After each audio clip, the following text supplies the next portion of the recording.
दूसरी शादी। आदि की शादी के लिए उसके मम्मी पापा रिया के घर जाते हैं। अरे कैसे कर दे शादी भाई साहब, आपका बेटा तो अभी कुछ करता ही नहीं है। सुना है आगे पढ़ाई करने के लिए शहर भी जा रहा है। तभी तो भाई साहब हम चाहते हैं कि शहर जाने से पहले इसकी शादी कर दे। और कमाने का क्या है, हर कोई तो पढ़ लिख कर कमाता ही है। हाँ हाँ, और गांव का सबसे बड़ा मकान और समृद्ध परिवार से है आदि। मुझे तो समझ में ही नहीं आता, इतनी जल्दी शादी।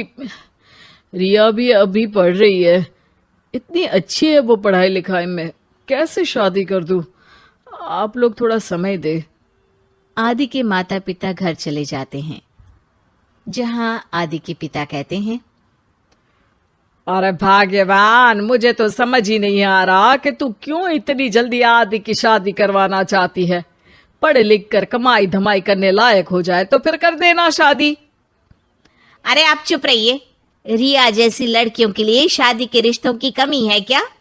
इतनी सुंदर, संस्कारी, पढ़ी लिखी और अच्छी परवरिश वाली लड़की है वो। मैं तो छोड़ ही नहीं सकती ये रिश्ता किसी भी कीमत में।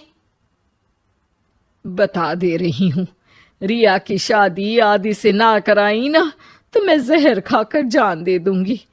पूरे गांव में नाम है उन लोगों का, नौकर चाकर कितने लगे हैं उनके घर में। अरे मेरी बेटी तो राज करेगी, राज। और इस तरह ना चाहते हुए भी रिया की शादी आदि से हो जाती है। अरे बेटी, ये ले तेरी किताबें, पढ़ाई बिल्कुल ना छोड़ना। तू तो मेरी गर्व करने वाली बहू है, बड़ा नाम है तेरा गांव में।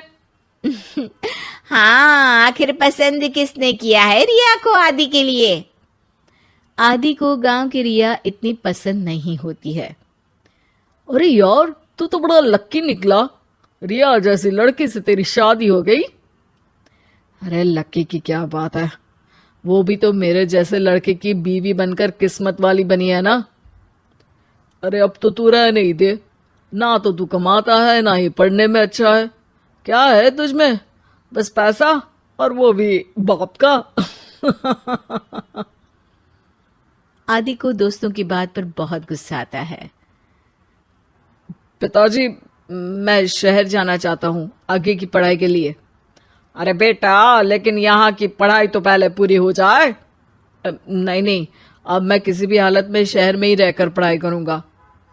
रिया को आदि का ये व्यवहार अजीब लगता है कि अचानक नई शादी के बाद आदि ऐसा क्यों बोल रहा है।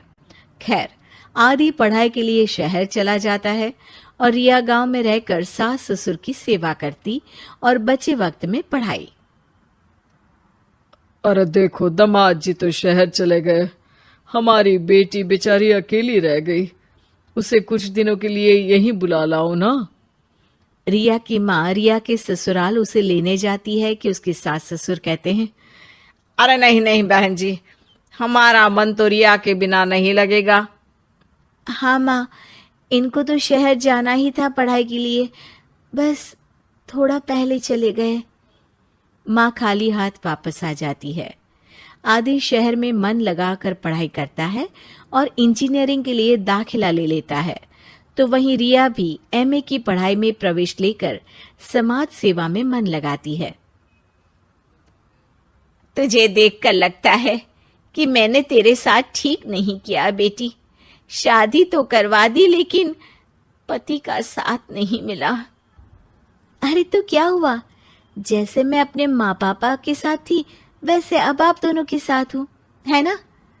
सास खुश हो जाती है। अरे सुनो, बहू आदि लौट रहा है शहर से, वो कल आ जाएगा, तुम लोग तैयारी कर लो। रिया ये सुनकर खुश हो जाती है। वो सोच लेती है कि अब वो कुछ दिनों तक आदि के साथ क्वालिटी टाइम बिताएगी। लेकिन जब आदि घर आता है तो उसके साथ होती है एक शहर की लड़की जो जींस और टॉप में होती है। ये मेरी दोस्त है, मेरे साथ रहेगी। आदि उसे अपने मम्मी पापा से मिलवाता है लेकिन रिया से नहीं। रिया सबके लिए खाना लगाती है। अरे ये नौकरानी कितनी सुंदर है, खाना भी अच्छा बनाया है। अरे नहीं नहीं, ये नौकरानी नहीं, मेरी बहू यानी आदि की बीवी है। ये सुनकर लड़की शांत हो जाती है और आदि की तरफ देखने लगती है, फिर वहां से चली जाती है। अरे माँ, क्या जरूरत थी घर की कहानी बताने की? देखा, अब वो बुरा मान गई ना। वैसे भी मैं आप लोगों को बता देता हूं, मुझे रिया के साथ नहीं रहना। मैं शिवानी से प्यार करता हूं और उसी से शादी करूंगा। मैं रिया को छोड़ रहा हूं। आदि ये बोलकर उस लड़की के साथ शहर चला जाता है। रिया ये सब देखकर रोने लगती है, अपने कमरे में चली जाती है जहां सास ससुर उसके पीछे आते हैं। हमें माफ कर दे बेटा। वो दोनों उसके सामने हाथ जोड़ते हैं। आप लोग ऐसा क्यों बोल रहे हैं? ये तो मेरी किस्मत थी, पर अब मैंने सोचा है कि मैं भी आगे पढ़ाई करके आगे बढ़ूंगी। रिया पढ़ाई लिखाई करके पूरे जिले की कलेक्टर बनती है। आदि उसे छोड़कर शिवानी से शहर में ही शादी कर लेता है। फिर एक दिन रिया के ससुराल में, अरे बेटी रिया, तुझसे मिलने कोई आया है। कौन है माँ? हमें आपकी बहू के बारे में सब पता है। मैं आप लोगों से अपने बेटे के लिए आपकी बहू का हाथ मांगने आई हूं। रिया के सास ससुर और माता पिता ने मिलकर ये फैसला किया था कि वो रिया की शादी करवा देंगे। पूरे जिले में नाम कमा चुकी रिया की शादी उससे भी बड़े ओहदे के सिट से हो रही होती है कि शादी वाले दिन आदि भी वहां आ जाता है। अरे माँ, ये क्या हो रहा है? तेरी हिम्मत कैसे हुई घर में घुसने की? पूरे गांव में हम लोगों की नाक कटा अकेला छोड़ गया था एक लड़की के लिए, अब क्या लेने आया है? माँ, वो लड़की ठीक नहीं निकली। उसने मुझे धोखा दे दिया माँ। मैं रिया की कीमत समझ चुका हूँ। अरे इतने बड़े जिले की कलेक्टर है वो। मैं यहाँ नहीं था, फिर भी उसने आप लोगों का पूरा ध्यान रखा। बहुत लेट हो चुका है बेटा। रिया आज अपनी नई जिंदगी की शुरुआत करने जा रही है, अब उसे भी जीने का हक है। वो तेरी सुविधा से जिंदगी नहीं जी सकती। तूने तो हीरा खो दिया बेटा।